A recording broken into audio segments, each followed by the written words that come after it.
I woke up late in the afternoon. For a second, I didn't know where I was.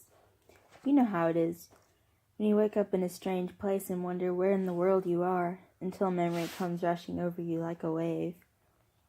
I have convinced myself that I had dreamed everything that had happened the night before.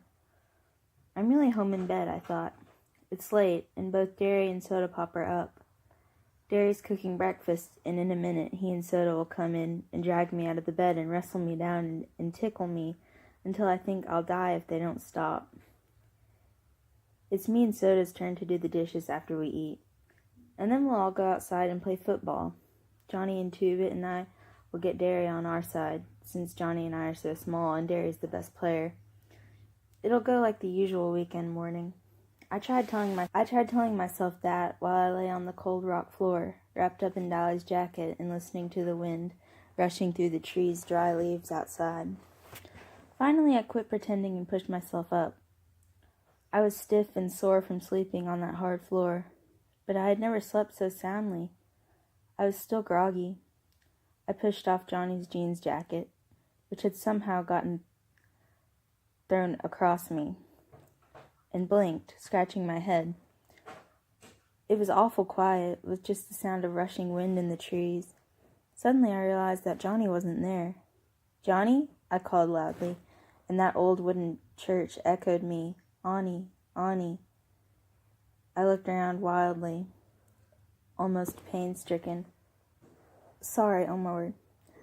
Almost panic-stricken, but then caught sight of some crooked lettering written in the dust of the floor. "Went to get supplies. Be back soon. J.C." I sighed and went to the pump to get a drink. The water from it was like liquid ice, and it tasted funny, but it was water. I splashed some on my face, and that woke me up pretty quick. I wiped my face off on Johnny's jacket and sat down on the back steps. The hill the church was on dropped off suddenly about 20 feet from the back door, and you could see for miles and miles. It was like sitting on the top of the world. When you haven't got anything to do, you remember things in spite of yourself. I could remember every detail of the whole night, but it had the unreal quality of a dream. It seemed much longer than 24 hours since Johnny and I had met Dally at the corner of Pickett and Sutton. Maybe it was. Maybe Johnny had been gone a whole week, and I had just slept. Maybe he had already been worked over by the fuzz and was waiting to get the electric chair since he wouldn't tell where I was. Maybe Dally had been killed in a car wreck or something, and no one would ever know where I was, and I'd just die up here alone and turn into a skeleton. My overactive imagination was running away with me again. Sweat ran down my face and back, and I was trembling. My head swam, and I leaned back and closed my eyes. I guess it was partly delayed shock. Finally, my stomach calmed down, and I relaxed a little, hoping that Johnny would remember cigarettes. I was scared, sitting there by myself. I heard someone coming up through the dead leaves toward the back of the church, and I ducked inside the door. Then I heard a whistle, long and low, ending in a sudden high note. I knew that whistle well enough. It was used by us in the shepherd gang for "Who's There?" I returned it carefully, then darted out the door so fast that I fell off the steps and sprawled flat under Johnny's nose. I propped myself on my elbows and grinned up at him. "Hey, Johnny, fancy meeting you here." He looked down at me over a big package. "I swear, Ponyboy, you're getting to act more like Two-Bit every day." I tried unsuccessfully to cock an eyebrow. "Who's acting?" I rolled over and sprang up, happy that someone was there. "What'd you get?" "Come on inside. Dally told us to stay inside." We went in. Johnny dusted off a table with his jacket and started taking things out of the sack and lining them up neatly. "A week's supply of bologna, 2 loaves of bread, a box of matches," Johnny went on. I got tired of watching him do it all, so I started digging into the sack myself. "Whee!" I sat down on a dusty chair and stared. "A paperback copy of Gone with the Wind. How'd you know I always wanted one?" Johnny reddened. "I remember you saying something about it once. And me and you went to see that movie, remember? I thought you could maybe read it out loud and help kill time or something." Gee, thanks. I put the book down reluctantly. I wanted to start it right then. Peroxide, a deck of cards. Suddenly I realized something. Johnny, you ain't thinking of... Johnny sat down and pulled out his knife. We're going to cut our hair, and you're going to bleach yours. He looked at the ground carefully. They'll have our descriptions in the paper. We can't fit 'em. Oh, no. My hand flew to my hair. No, Johnny, not my hair. It was my pride. It was long and silky, just like Soda's, only a little redder. Our hair was tough. We didn't have to use much grease on it. Our hair labeled us greasers, too. It was our trademark. The one thing we were proud of. Maybe we couldn't have Corvairs or Madras shirts, but we could have hair. We'd have to anyway if we got caught. You know the first thing the judge does is make you get a haircut. I don't see why, I said sourly. Dolly could just as easily mug somebody with short hair. I don't know either. It's just a way of trying to break us. They can't really do anything to guys like Curly Shepherd or Tim. They've had about everything done to them. And they can't take anything away from them because they don't have anything in the first place, so they cut their hair. I looked at Johnny imploringly. Johnny sighed. I'm going to cut mine too and wash the grease out, but I can't bleach it. I'm too dark-skinned to look okay blonde. Come on, Ponyboy, he pleaded. It'll grow back. Okay, I said wide-eyed. Get it over with. Johnny flipped out the razor edge of his switch, took hold of my hair, and started sawing on it. I shuddered. Not too short, I begged. Johnny, please. Finally, it was over with. My hair looked funny, scattered over the floor in tufts. It's lighter than I thought it was, I said, examining it. Can I see what I look like now?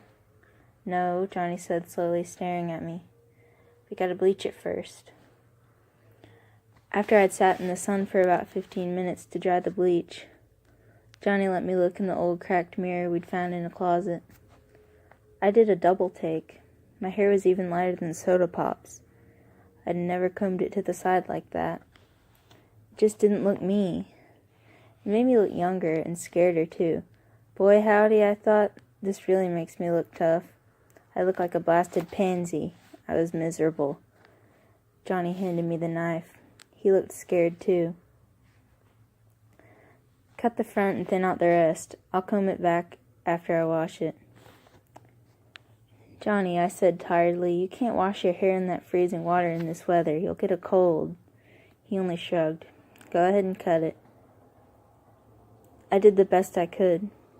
He went ahead and washed it anyway, using the bar of soap he'd bought. I was glad I had to run away with him, instead of Two-Bit or Steve or Dally. That would be one thing they'd never think of. So, I gave him Dally's jacket to wrap up in, and he sat shivering in the sunlight on the back steps, leaning against the door, combing his hair back. It was the first time I could see that he had eyebrows. He didn't look like Johnny. His forehead was wider where his bangs had been. It would have been funny if we hadn't been so scared. He was still shivering with cold. I guess, he said weakly, guess we're disguised. I leaned back next to him sullenly. I guess so. Oh, shoot, Johnny said with fake cheerfulness. It's just hair. Shoot nothing, I snapped. It took me a long time to get that hair just the way I wanted it. Besides, this just ain't us. It's like being in a Halloween costume we can't get out of. Well, we gotta get used to it, Johnny said with finality. We're in big trouble, and it's our looks or us. I started eating a candy bar. I'm still tired, I said. To my surprise, the ground blurred, and I felt tears running down my cheeks. I brushed them off hurriedly. Johnny looked as miserable as I felt. Sorry I cut your hair off, Ponyboy. Oh, it ain't that, I said between bites of chocolate. I mean, not all of it. I'm just a little spooky. I really don't know what's the matter. I'm just mixed up. I know, Johnny said through chattering teeth as we went inside. Things have been happening so fast. I put my arm across his shoulders to warm him up. Two-Bit should have been in that little one-horse store. Man, we're in the middle of nowhere. Nearest house is 2 miles away. Things were laying out wide open, just waiting for somebody slick like Tubit to come and pick 'em up. He could have walked out with half the store. He leaned back beside me, and I could feel him trembling. Good old Two-Bit, he said in a quavering voice. He must have been as homesick as I was. Remember how he was wisecracking last night? I said. Last night? Just last night we were walking Cherry and Marcia over to Two-Bit's. Just last night we were laying in the lot, looking up at the stars and dreaming. Stop it, Johnny gasped from between clenched teeth. Shut up about last night. I killed a kid last night. He couldn't have been over 17 or 18, and I killed him. How'd you like to live with that? He was crying. I held him like Soda had held him the day we found him lying in the lot. I didn't mean to, he finally blurted out. But they were drowning you, and I was so scared. He was quiet for a minute. There sure is a lot of blood in people. He got up suddenly and began pacing back and forth, slapping his pockets. What are we going to do? I was crying by then. It was getting dark, and I was cold and lonesome. I closed my eyes and leaned my head back, but the tears came anyway. This is my fault, Johnny said in a miserable voice. He had stopped crying when I started, for bringing a little 13-year-old kid along. You ought to go home.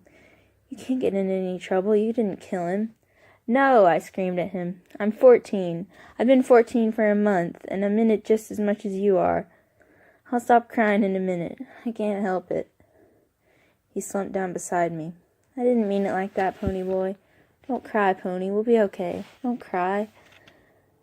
I leaned against him and bawled until I went to sleep. I woke up late that night.